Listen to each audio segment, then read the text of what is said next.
os prognósticos, o Senhor disse que ele fosse curado e ele foi embora. Mas por que Jesus curava?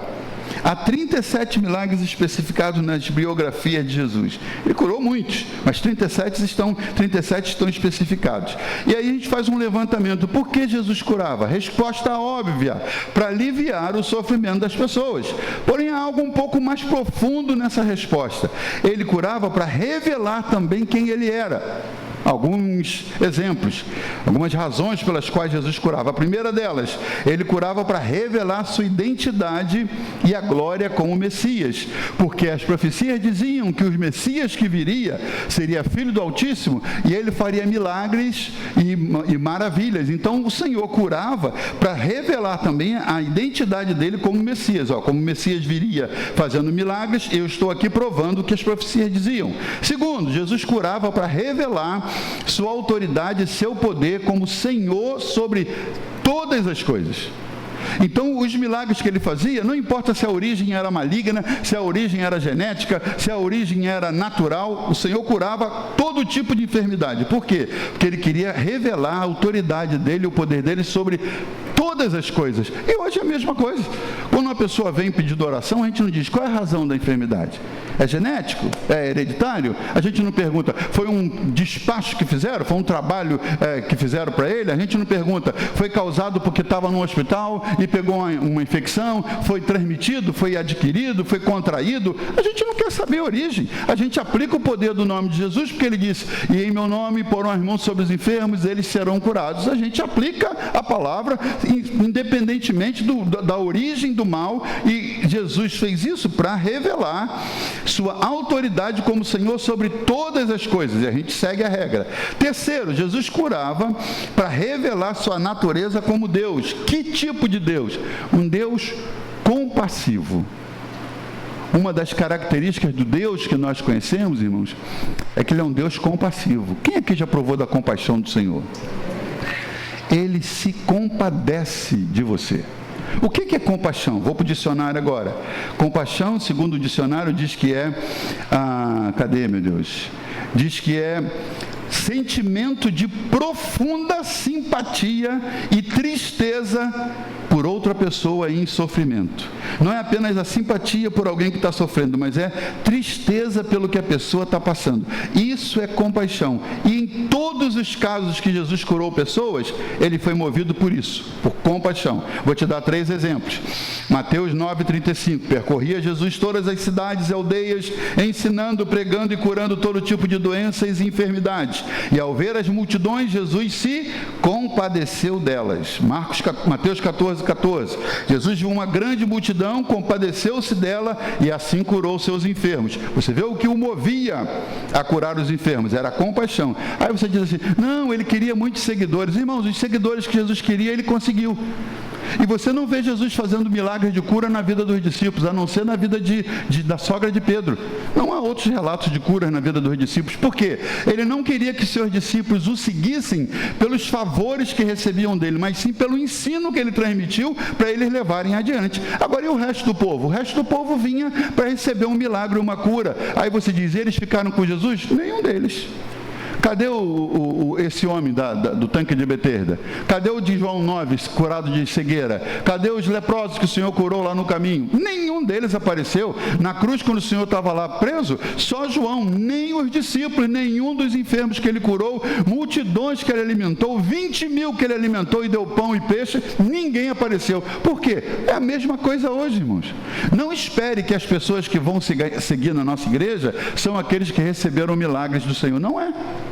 São aqueles que decidiram ter Jesus como seu mestre e Senhor e querem segui-lo como seu Salvador. E não ficam. Os milagres continuam sendo uma prova de que o Senhor é poderoso e de que os sinais seguiriam os que crerem, como ele disse. Os sinais estão nos acompanhando. Mas não espere, se a gente tiver aqui uma cruzada de milagres todo mês, as pessoas vão vir, vão ser curadas e vão ficar. Não ficam.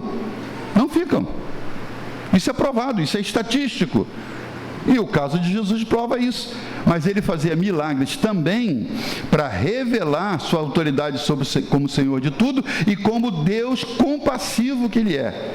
Todos os casos em que ele curava sempre tinha um quê de compaixão. Mateus 20:30, eis que 2 cegos gritavam: Filho de Davi, tem compaixão de nós. E ele os curou. Em todos esses casos, e tem muitos outros, Jesus curou movido por isso, por compaixão. Mas o que é compaixão? É essa profunda tristeza pelo sofrimento que uma outra pessoa está sentindo.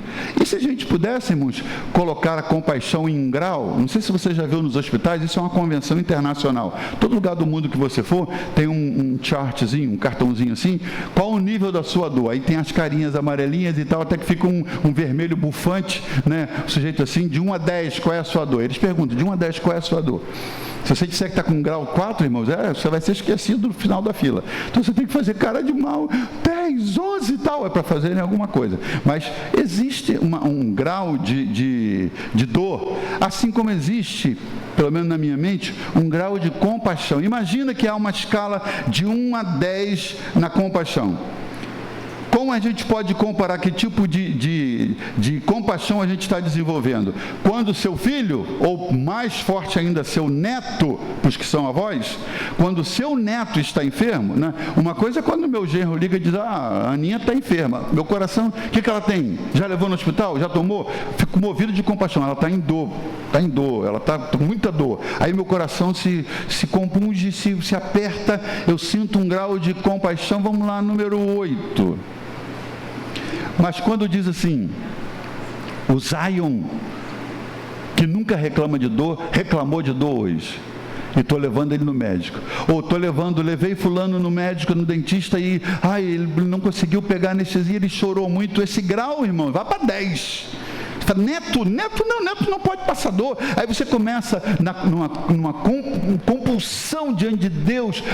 Você diz assim, Senhor, passa dor para mim, mas ele não. Isso é compaixão. É quando você quer que a dor que o outro está sentindo passe para você. E quando a gente ouve na televisão uma notícia assim, um acidente na linha amarela, e uma pessoa foi ferida, caiu e sentiu dor na rua, Senhor, toma conta, e tal. Isso é compaixão nota 2, né?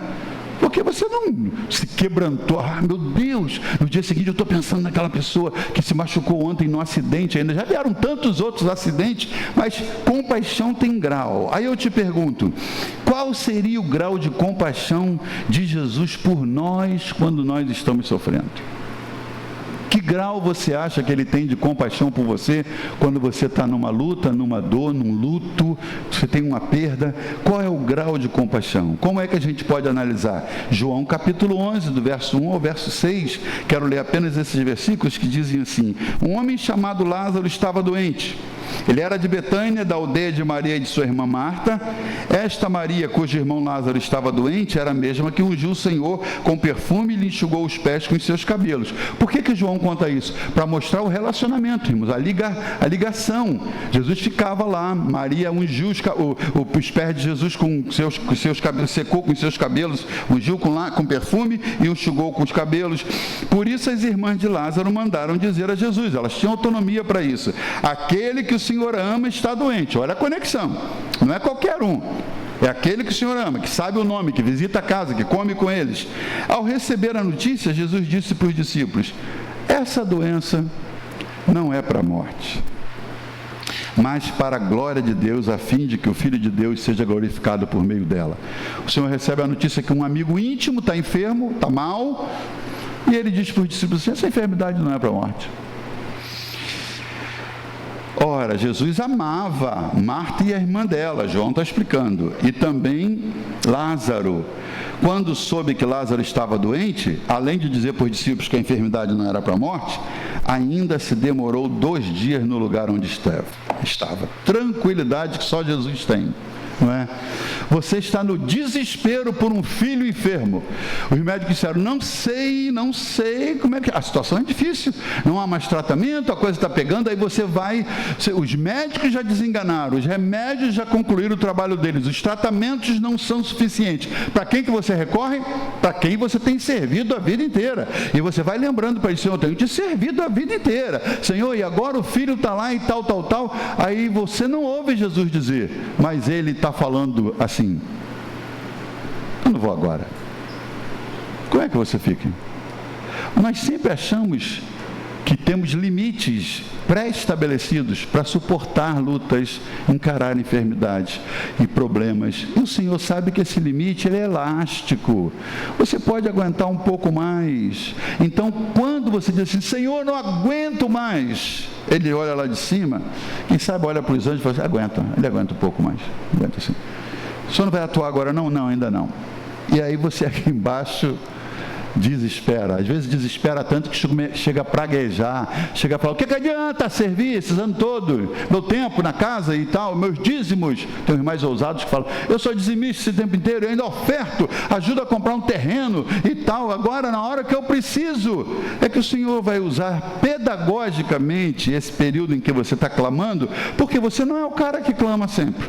Então o Senhor até se surpreendeu quando ouviu tua vozinha lá em cima, falou, está precisando mesmo, porque ele até orou, orou, gente. Aí no dia seguinte a sua oração vira clamor. Ele sabe clamar. Porque você começa, Pai, tem misericórdia, tu sabes como eu te amo.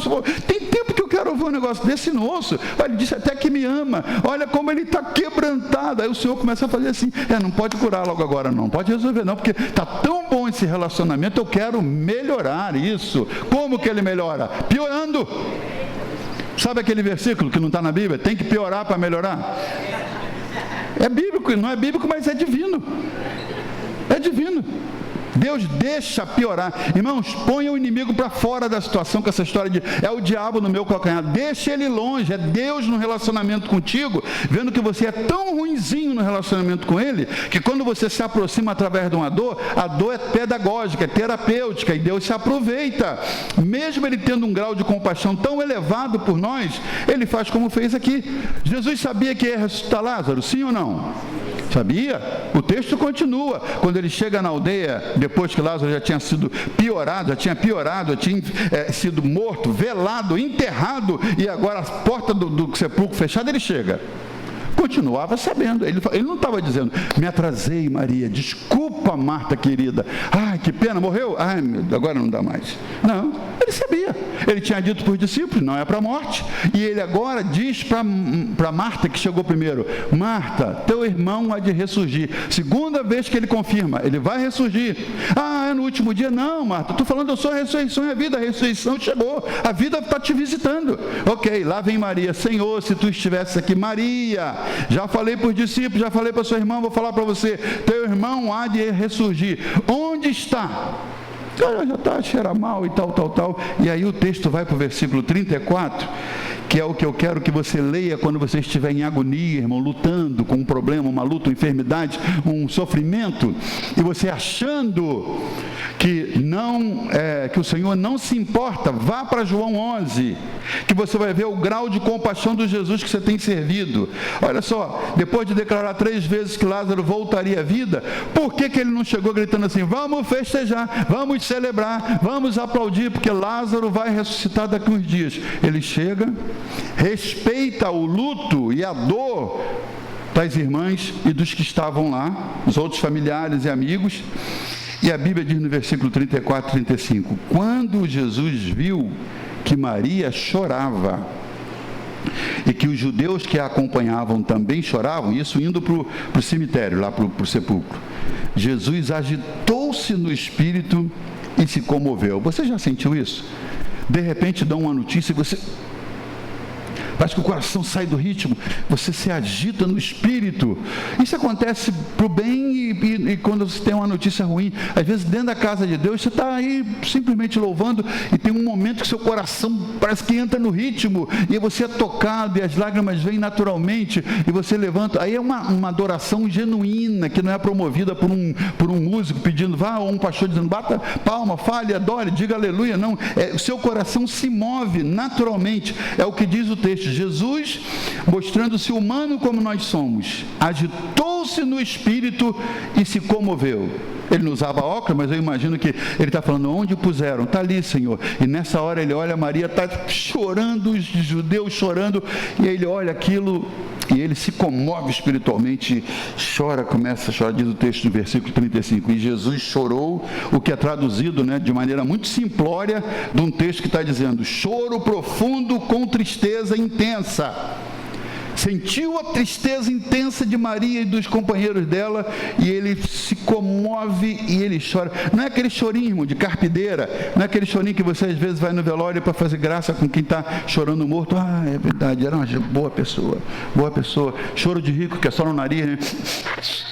Não é esse choro, não. É o choro compungido de alguém com a alma apertada. Jesus chora profundamente. Jesus chorou. Por que Jesus chorou?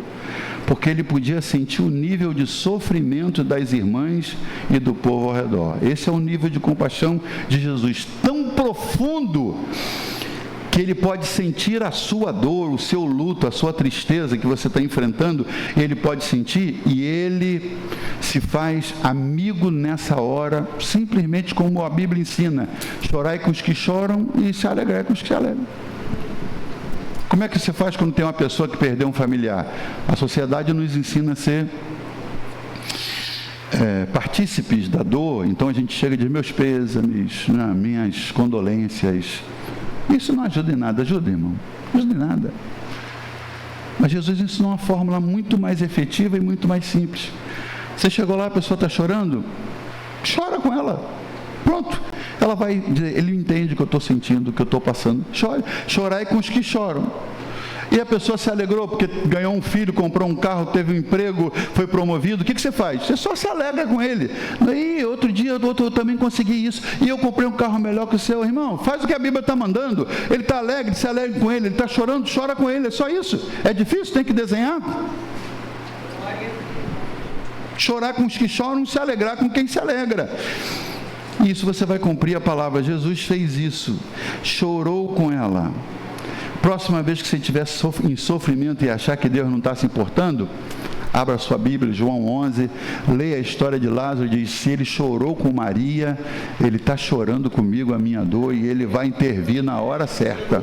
Ele vai entrar em ação na hora certa. Deve ser porque eu estou precisando aprender alguma coisa a mais. Jesus curava por isso também, para mostrar o coração compassivo que ele tinha. Mas vamos terminar. Jesus também curava para revelar a nossa fé nele, ou a presença da nossa fé, ou a ausência da nossa fé. Jesus curava, e com a necessidade de um milagre, a fé se destacava. Lucas capítulo 7 fala de um homem, centurião, não era cristão, tinha um servo, ele era um homem que parecia ser um bom patrão, ele tinha um servo, o servo estava enfermo, desesperadamente, ele manda buscar ajuda em Jesus. Jesus diz: eu vou lá e vou orar. E quando Jesus está indo para a casa dele, ele manda alguém dizer: não, senhor, não precisa vir na minha casa. Eu também tenho autoridade. Se eu mando um servo ir, ele vai. Se eu mando outro vir, ele vem. Se eu mando um soldado fazer, ele faz. Eu sei o que é autoridade. Se o senhor der uma palavra, o meu servo vai ficar bom.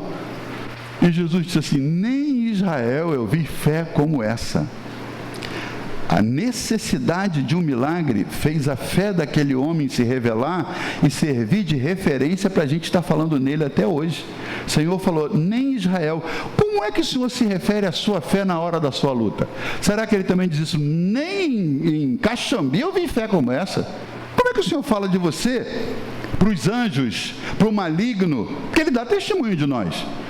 O Senhor estava lá num dos seus dias, e no meio dos anjos que vieram para receber as ordens e as missões, para saírem para fazer, veio um lá no meio que não era convidado, irmãos. Quem era? Satanás. Alguém acha assim: Satanás não vai na presença de Deus? Primeiro, a presença de Deus está em todo lugar, e não tem ninguém que incomoda a Deus, não. Era ele mesmo lá. E o Senhor perguntou: de onde você vem? Estou passeando pela terra. O Senhor vai estar passeando? No seu passeio você viu um carinha rico toda a vida, próspero toda a vida, chamado Jó, viu que ele é temente a mim, que ele se desvia do mal, o cara é justo, o cara é nota 10. Vi, mas também do jeito que você abençoa ele, qualquer um te serve. Desafiou Deus. Deus falou: não é assim não, rapaz. Eu fico pensando, irmãos, se o Senhor pega, quando o inimigo aparece lá e fala assim: tu viu lá meu servo Jason? Vai fazer 66 essa semana, tu viu? E abençoado, não é? Muito abençoado. Eu fico pensando se o Senhor pode levar o diálogo para frente e falar: tá bom, não quero falar mais nada não. Porque se falar vai dar ruim. Porque ele vai dizer, mas também do jeito que é, e o Senhor disser, vamos fazer um teste, um desafio, pode tocar lá, como é que eu vou me sair, irmãos, numa luta, sendo tão abençoado como eu sou? Então, o Senhor deu testemunho de Jó, Ele dá testemunho de nós. Quando você está no meio de uma luta, se o inimigo vai de graça lá falar com ele, olha lá, no meio da luta a gente serve, o Senhor dizendo, mas ele está sendo provado e ele não abre a boca para reclamar não, rapaz. Ou, quando você está no meio da luta, como é que é o seu comportamento? O Senhor pode dizer, olha só, olha o comportamento dele, está como Jó, todo chagado, se raspando, que lepra terrível, que praga deu no Ló, irmão. E Jó, só notícia ruim, morreu um, morreu o outro, os rebanhos foram levados e tal, caiu a casa e tal. O inimigo ficava esperando, vai sair um palavrão aí, Jó, Deus me deu, Deus tomou. Nenhuma vez citou o nome de Satanás, nenhuma vez. Satanás queria, estou fazendo, estou prejudicando, o cara não vai dizer, e ele, Deus me deu, Deus tomou. Que Satanás que nada, pai. Bendito seja o Senhor. Já viu o diabo com raiva, irmão? É nesse texto. Meu Deus, que raiva que ele ficava. O Senhor provando, mas por quê? Porque fé honra a Deus, e Deus honra a fé quando ela se manifesta. O Senhor curava para revelar nossa fé nele, e quando temos uma necessidade, é uma chance de nossa fé se manifestar. Cada vez que a minha fé é provada, tu me dás a chance de crescer um pouco mais. Quando você ora dizendo, Senhor, eu quero crescer, o Senhor falou, entendi, solta aí, solta a luta, que ele quer crescer. Quando você ora, Senhor, me dá paciência, o Senhor falou, entendi, luta, porque a Bíblia diz que a tribulação produz a paciência. Então, quanto mais paciência você pede no meio da tribulação, maior essa tribulação se torna, porque você está pedindo e Deus está respondendo. Se você não leu a Bíblia, você não sabe a dízima periódica aqui do texto, que diz, se você pedir paciência, ela virá através da tribulação, porque a tribulação produz a paciência. Então, ora diferente, Senhor, me dá graça. Tem misericórdia de mim. Seja compassivo comigo nessa luta que eu estou passando, que é capaz da luta terminar mais rápida. O Senhor cura para revelar nossa fé nele. E às vezes, irmãos, a nossa fé está meia baleadinha. Essa semana alguém falou assim, pastor, minha fé está fraca. Você já falou isso, ou já sentiu isso? É um mito dizer que você não recebeu um milagre porque sua fé não estava no nível que Deus exigiu. Isso é história nossa, irmãos. Porque o homem do tanque de Betesda não manifestou fé nenhuma e saiu curado. Então isso não é uma definição. Mas a fé, ela engatilha o milagre, sem dúvida. E o texto de Marcos, capítulo 9, e com esse a gente vai tentar encerrar, fala de um homem desesperado. Não tinha um instituto Mefibosete naquela época para ele levar o filho dele, que sofria de umas coisas que não tinham diagnóstico. Então esse homem procurando ajuda, por quê? Porque o garoto uma hora pulava no fogo, outra hora pulava na água e caía no chão, espumava, e ele não sabia, foi aos discípulos que não resolveram, achou Jesus e pediu ajuda, e aí ele disse para Jesus, é que meu filho, ele uma hora cai na água, outra hora ele cai no fogo e tal. Aí Jesus falou, tragam o menino. Quando trouxeram o menino, o demônio aproveitou a debilidade da criança, caiu no chão, estava enfermo, e aí o garoto espuma e se contorce, tal. Jesus identificou, é o mal, é demônio. Não que toda vez que uma criança caia e espume seja demônio, mas o Senhor identificou, isso é demônio. E aí o Senhor, ele diz para o Senhor assim, se tu podes fazer algo, imagina a cena, Jesus ouvindo o caso, um garoto caído no chão, espumando, e o pai dizendo, se tu podes fazer alguma coisa, tenha compaixão. Ele acionou a senha para o Senhor responder, se tu podes fazer alguma coisa, tem compaixão de mim e do menino. Aí Jesus disse assim, se eu posso, tudo é possível ao que crê. Eu não tenho problema de fazer ou não, mas tudo é possível ao que crê. E aí ele confessa de maneira muito honesta, ele diz assim, Senhor, ajuda-me na minha pouca fé. Ajuda-me na minha pouca fé. Em outras palavras, ele estava dizendo, Senhor, eu até consigo crer, mas minha fé não é suficiente. E que bom que esse Jesus compassivo, irmãos, ele quando ouve você no seu desespero que precisa do milagre, você reconhece minha fé, e o inimigo é mau, e a luta é dura, e às vezes você está, por exemplo, com um caso de enfermidade, o caso do nosso irmão Ângelo, 5 meses já foram, vai fazer 6 meses essa semana que entra, 6 meses de internação, hospital em casa, aí de repente achou um medicamento, aí uma bactéria se levanta, e a bactéria não tem medicamento para a bactéria, é um baque na fé de quem estava crendo, agora vai, e um tratamento, o tratamento não funciona, um médico novo que chegou, de repente vem um médico e diz, fizemos o que podíamos, agora, se vocês têm fé, é com vocês mesmo, porque não podemos fazer mais nada. Como é que essa fé cambaleante, que está levando pancada uma atrás da outra, ainda vai conseguir levantar a pessoa para crer no milagre? Ela está apanhando todo dia com notícias ruins, diagnósticos sombrios, com médicos desanimando, com remédios que não funcionam, com tratamentos que não trazem resultados. Essa fé está apanhando e chega nesse nível desse homem que falou para o Senhor, Senhor, ajuda-me na minha incredulidade, ajuda-me na minha pequena fé, minha fé não é suficiente. E o Senhor não falou para ele, então meu filho, lamento muito, mas você precisava de uma fé pelo menos nota 7, essa fé sua está muito baixa, e de 0 a 10, eu só opero milagres quando a fé atinge de 7 em diante. O Senhor não faz isso, irmão. Ele é tão compassivo que quando ele vê que você precisa de um milagre, sua fé está combalida, está cambaleante, ele te ajuda ainda assim. Aquele homem clamou, me ajuda, minha fé não é suficiente. O que o Senhor fez? O Senhor expulsou o demônio e disse, não volte mais para o garoto. O garoto saiu dali curado para a glória do nome de Jesus.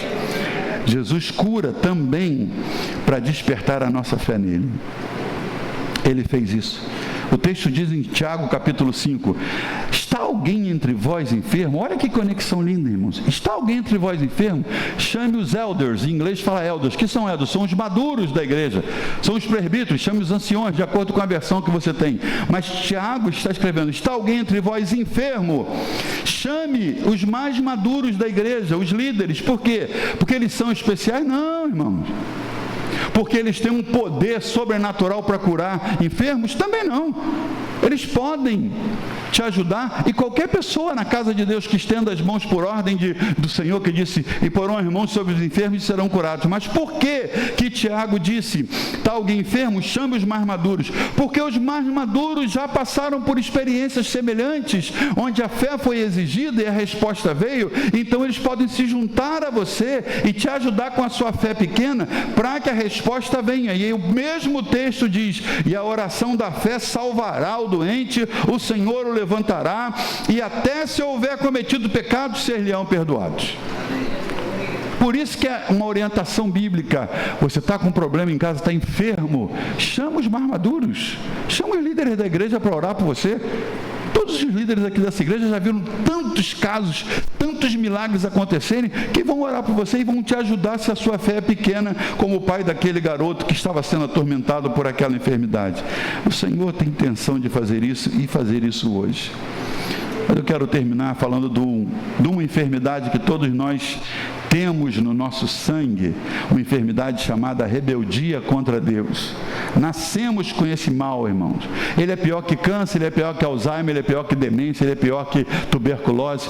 Nós temos um coração rebelado contra o Senhor. Quer saber o que a Bíblia fala sobre isso? Jeremias disse assim, Jeremias 17:9, enganoso mais que todas as coisas é o coração. É por isso que você não pode tomar uma decisão, dizendo, quando a gente pergunta assim, por que você fez isso, irmão? Foi o que eu senti no coração. Você acompanhou um mentiroso. Seu coração é mentiroso. A Bíblia diz, mais do que todas as coisas é enganoso o coração. E o texto termina, sua doença é incurável. Então, se você tem um coração que ele é naturalmente rebelde contra a vontade do Senhor que te criou, isso é um mal incurável. Mas é incurável, então a gente sai daqui sem saber que a gente pode ser curado dessa rebelião, que é uma enfermidade no nosso coração? Não. Qual é a cura para isso? Isaías 53, 4 e 5, um texto maravilhoso, que vai aparecer aqui na tela agora, diz assim, ele foi moído pelas nossas transgressões, levou sobre si as nossas cargas. O castigo que nos traz a paz estava sobre ele, e por suas pisaduras, por seus hematomas, por suas manchas roxas, nós fomos curados. É lindo ver, põe esse texto na tela para mim, por favor, queridos, que está ali, Isaías 53. O texto não diz no presente, nós somos, diz que nós fomos curados. Há 2000 anos atrás você recebeu essa garantia. É como alguém diz para você, tem um dinheiro para a sua disposição, hein? Espera o depósito sair. Não, o depósito foi feito há 2000 anos atrás. Por suas pisaduras, pelos hematomas do Senhor, nós já fomos sarados. A cura física, a cura emocional, a cura espiritual, a cura em todos os níveis disponíveis para nós, se nós recorremos ao sangue de Jesus, que nos purifica de todo o pecado. Se alguém precisa de uma transfusão hoje, o sangue de Jesus continua disponível.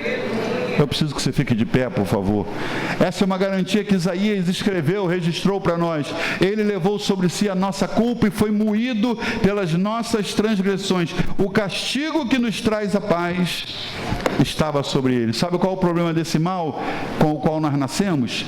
É que uma enfermidade física pode tirar sua qualidade de vida, pode tirar sua tranquilidade, porque você vai gemer de dor ou sentir alguma coisa incômoda, mas o mal espiritual, ele te separa da presença de Deus por toda a eternidade.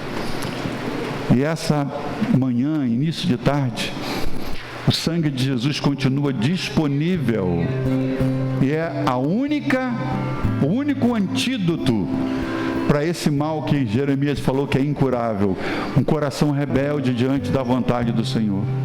Se você está aqui hoje, primeira vez numa igreja evangélica, ou convidado por alguém, ou se você, meu irmão, que eu chamo de irmão, já serviu o Senhor antes, se afastou dele e hoje você está aqui ou em casa nos assistindo, o mesmo sangue de Jesus continua disponível para que esse mal, que é incurável aos olhos humanos, seja completamente anulado na sua vida e você faça as pazes com o Criador, se reconcilie com Deus e você possa ter a garantia de que nunca, jamais você vai se afastar da presença dEle, aqui ou na eternidade. E Ele hoje está aqui com o coração desejoso. Aquele Deus que nós falamos que é compassivo, essa manhã olha para nós e diz, eu quero tocar, eu quero fazer, eu quero agir, eu quero curar. Se há alguém enfermo no nosso meio, esse é um tempo de cura. Seja qual for a enfermidade. Ah, pastor, foi um trabalho, foi meus pais, meu avô morreu disso, meu pai morreu disso, meu bisavô morreu disso. Você não tem que morrer disso. Você não tem que morrer disso. Nós temos testemunhos entre nós de pessoas que quebraram essa maldição que vinha hereditariamente sobre seus familiares, e você às vezes crê com todo o coração no texto que diz, se alguém está em Cristo, nova criatura é, glória a Deus, as coisas velhas já passaram, eis que tudo se fez novo. Mas eu vou usar o mesmo exemplo que sempre uso. Se você devia no mercado, lá na esquina, e se converteu, a conta continua no mercado se você não pagar. E se o maligno instaurou um demônio na família dos seus pais, e basta você analisar, como nós analisamos na nossa família, não tem suicídios na nossa família, não tem divórcios na nossa família, mas tem problemas de embriaguez, gente que morreu com cirrose de tanta bebida, e vem assim, você analisa, na minha família não tem problema de bebedeira, mas tem vários casos de suicídio. Ou então você analisa, na nossa família não tem divórcio, não tem bebedeira, nem tem suicídio, mas toda a família, toda a geração tem casos de divórcio. Se você quer achar que é uma coincidência, Deus te abençoe, vá para o céu com essa coincidência. Mas você pode, na autoridade da palavra do Senhor, declarar, pode ter acontecido até agora, mas parou na minha vida e não vai acontecer daqui para frente. Porque o sangue de Jesus nos purifica de todo o pecado. Se minha avó deixou para mim, irmãos, 1 milhão no banco, e eu não for lá sacar, eu morro e o banco toma conta do 1 milhão, ninguém pega. Agora, se eu for lá e dizer, tem no meu nome aí, Olha meu nome aqui. Tem 1 milhão na minha conta. Eu pego e desfruto. Há muito crente que não desfruta as bênçãos de Deus porque elas não é porque elas não existem. Elas foram liberadas, mas você não tomou posse. Essa é uma manhã para você dizer: eu tomo posse. Eu tomo posse pelo sangue de Jesus que foi derramado por nós. E está lá no finalzinho da sua Bíblia, nas cartinhas de João. Se confessarmos os nossos pecados, Ele é fiel e justo para nos perdoar os pecados e para nos purificar de toda a injustiça. Você acha que tem alguma injustiça contra você? Ele é fiel para te purificar e te dar uma nova vida para você viver. Há alguém essa manhã que diz: eu preciso dessa oração, eu preciso desse reencontro com o Senhor, eu preciso me reconciliar com o Pai. Você tem a chance de fazê-lo, de sair do seu lugar e vir à frente enquanto nós oramos. Se você precisa de cura física, emocional ou espiritual, nós queremos orar por você. Os líderes estão aqui, os pastores estão disponíveis, nós queremos orar por você. Enquanto cantamos, você tem a chance de sair e mudar a sua vida com a ajuda do sangue de Jesus na sua vida. Vamos cantar. As nossas dores,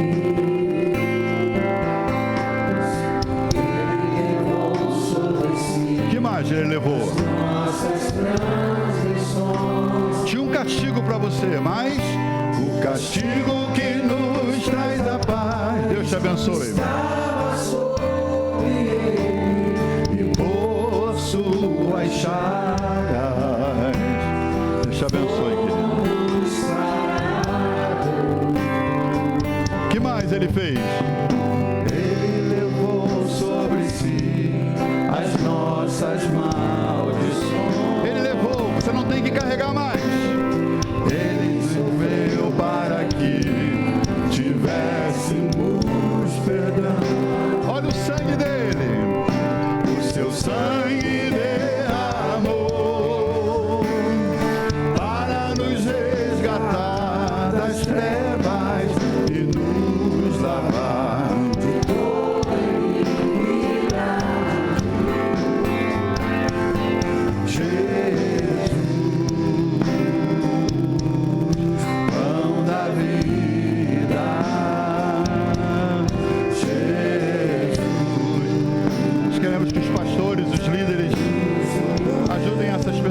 Para que estejam amparadas aqui à frente.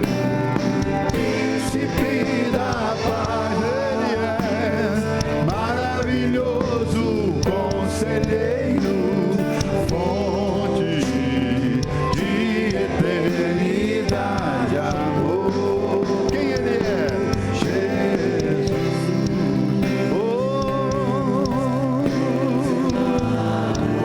Ele é Deus. Deus conosco, compassivo, presente. Árvore da vida, frutificando hoje na sua vida. E o que brota no trono de Deus, alegria profunda no meu coração. Recebe a dor. Bate sua cabeça, vamos orar pelas pessoas que estão, vamos concordar com os nossos líderes que estão orando. Pai, em nome de Jesus.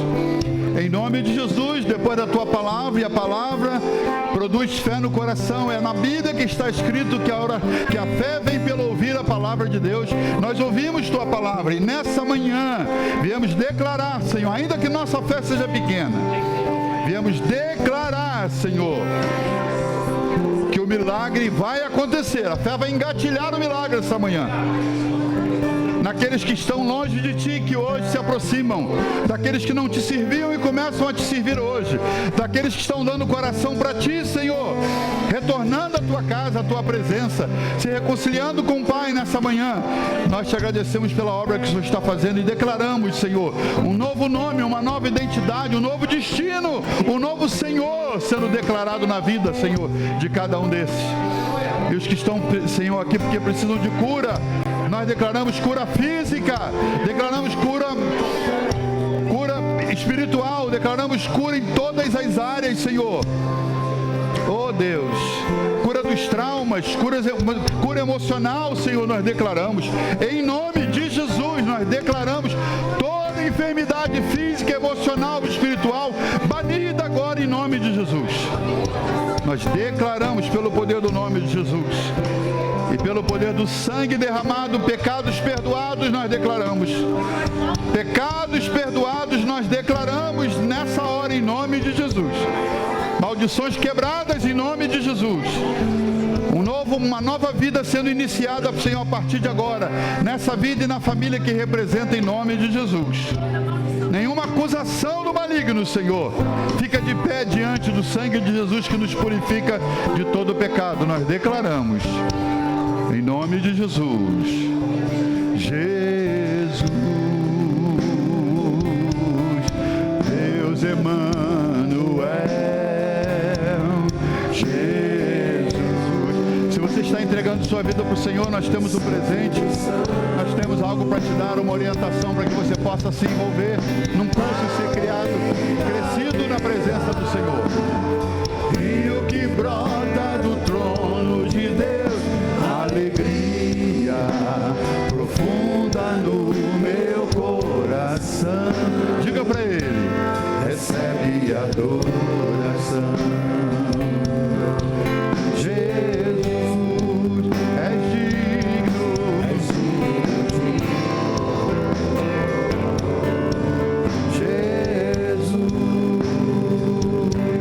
Recebe adoração.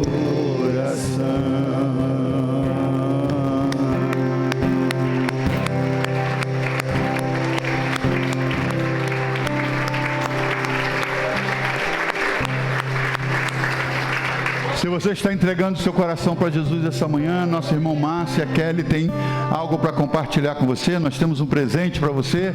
Queremos te inscrever num curso onde você pode crescer nas verdades bíblicas, nos primeiros passos na casa de Deus. Será um prazer te ajudar a crescer na presença do Senhor.